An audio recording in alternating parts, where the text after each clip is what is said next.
In early 1914, Europe was bound tightly by a rigid web of mutual defense alliances.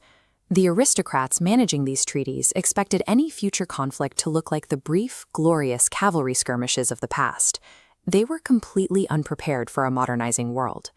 When Archduke Franz Ferdinand traveled to Sarajevo, he brushed past explicit, repeated security warnings about local nationalist unrest. The security on the ground was remarkably careless. Along the travel route, one of the conspirators even chatted with a local police detective without raising any suspicion. And on the actual day of the assassination, the Archduke's driver made a literal wrong turn. Stalling the car to reverse, the driver parked the Archduke directly in front of the 19-year-old nationalist named Gavrilo Princip. Princip simply raised his pistol and fired. Because of those strict mutual defense treaties, that single localized murder trapped the continent.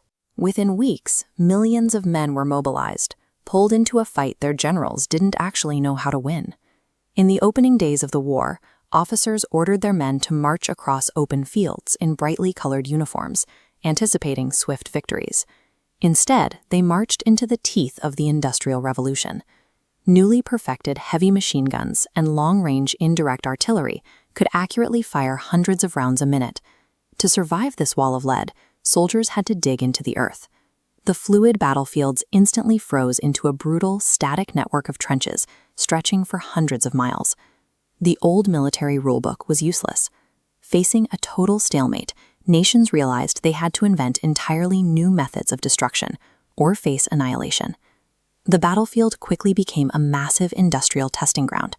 Chemists introduced chlorine and mustard gas to quietly suffocate defenders hiding deep in their bunkers. Every new weapon forced an immediate countermeasure. Soldiers were hastily equipped with canvas and rubber gas masks just to survive the toxic air. To cross the deadly gaps between trenches, the British engineered heavy armored vehicles. These early tanks crushed barbed wire and absorbed small arms fire. High above the mud, aviation rapidly accelerated.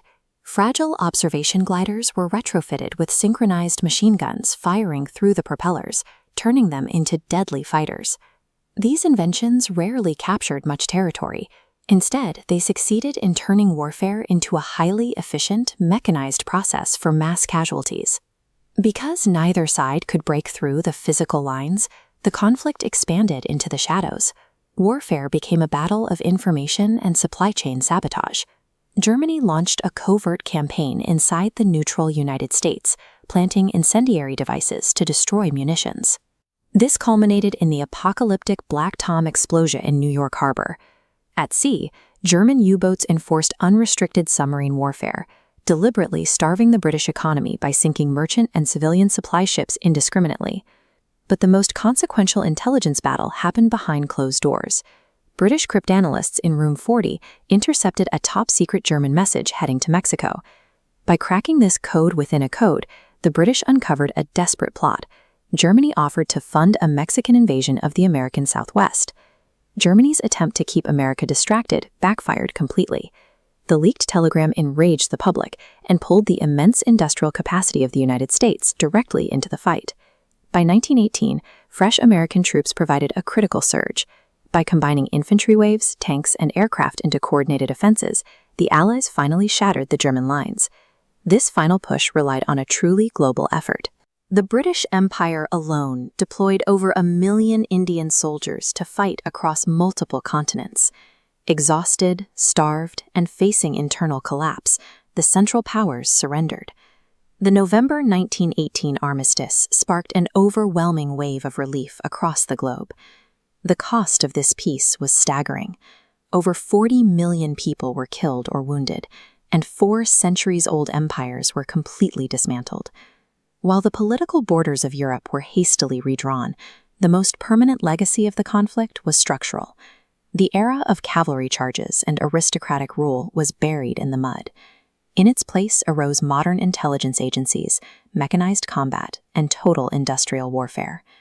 A comedy of careless errors on a small Bosnian street violently dismantled the 19th century, forcing the heavily industrialized world we recognize today into existence.